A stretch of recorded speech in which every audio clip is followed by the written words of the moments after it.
what I enjoy watching at this point, because it takes you right back, right? So like, kid gets drafted or he's played in the league a year or two, whatever, it doesn't matter. And then let's say you get drafted and you come to a team and you can kind of hope and project and have an idea what you think the league is all about.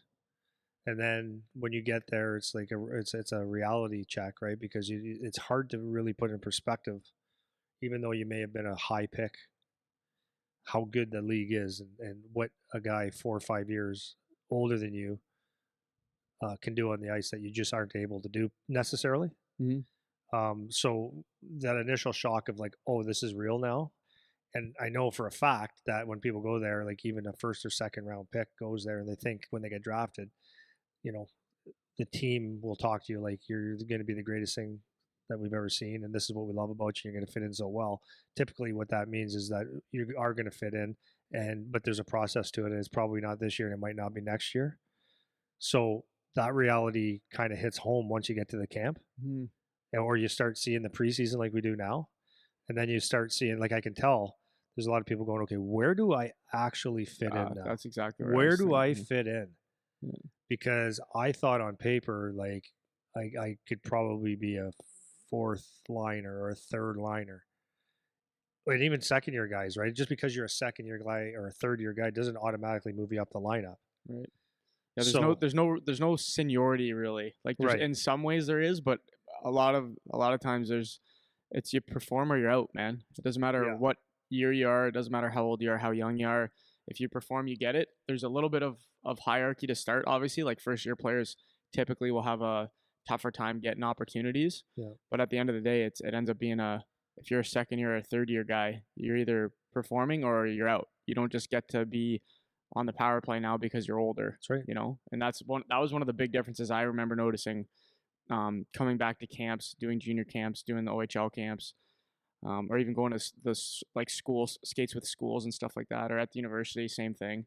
It's like you think that it's we always say it's a business now, you know, and seeing the kids try to navigate that, trying to get that figured out in their head, it can be a make or break thing for a lot of kids. And I know we both have tons of examples of guys that either it breaks them down or they get through it, or they just don't know how to handle it and they're just kind of floating through, you know, and they could use some guidance, you know? Yeah. I'll talk about that in a little bit. Sure. Yeah.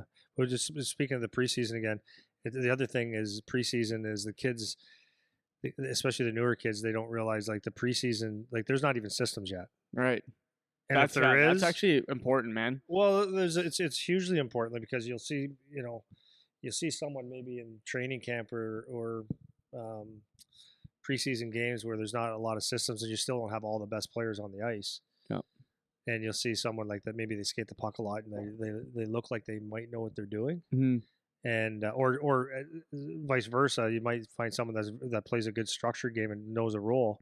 That when they play in a game like that, there's not the structure, so they don't look as good, and you look like, well, maybe he's not that good. Yeah. So that's the tough part about watching a preseason game is a lot of the times it's just a very good version of pond hockey, but not pond hockey. Yep. So you'll see some guys stand out in ways, and then you'll say, well, he won't be allowed to do that kind of stuff. Like he's not Bobby Orr on D, let's say, not Bobby Orr, and you know that gets sorted out. So the game itself will get more structure, and it'll look a lot more like hockey, and you'll see roles, right? People with roles.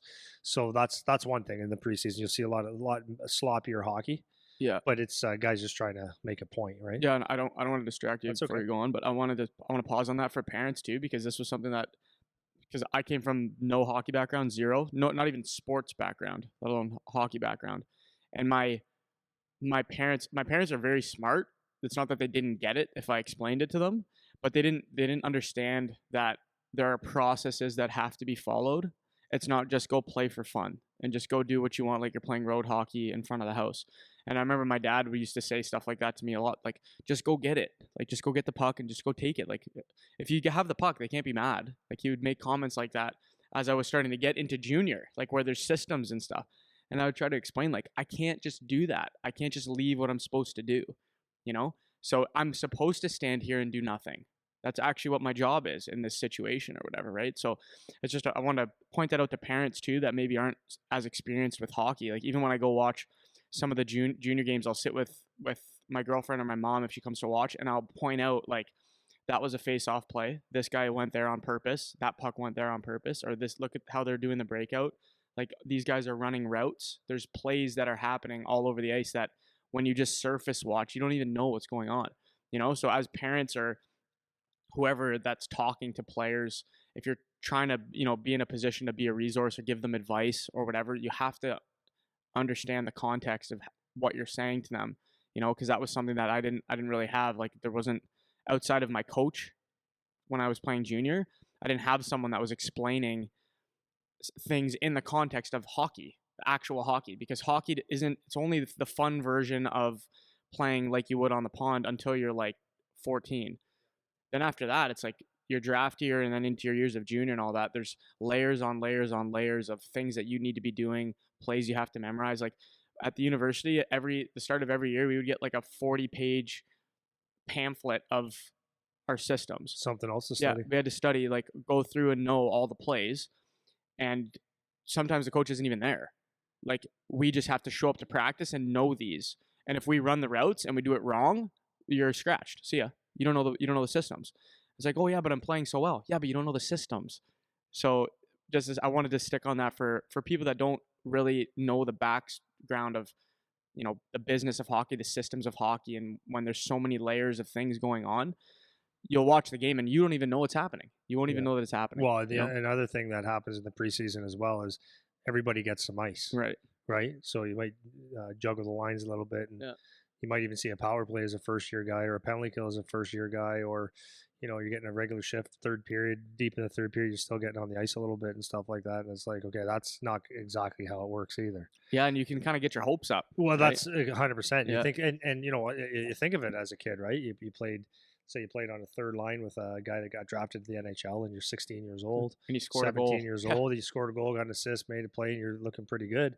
You feel like you're looking pretty good, and then the season comes, and it's not like it happens to everybody, but most guys. Yeah. Then the season comes, and you're the fourth line or a scratch, and you're sitting on the ice going, "Why am I not playing at all? I did well in the preseason," and that's another thing, right? There's they're there to watch guys and see what they can do and see if they can keep up in different situations. So it's not a structured game yet. So you're not getting in total shit if you're not, the whatever F1, F2, whatever you're supposed to be on a forecheck or neutral zone or whatever. You're just playing, and little adjustments might be made, but it's not a system and it's not your lines, and there's no roles yet. Right. So they're just sorting things out. So that's another thing, right? Yeah.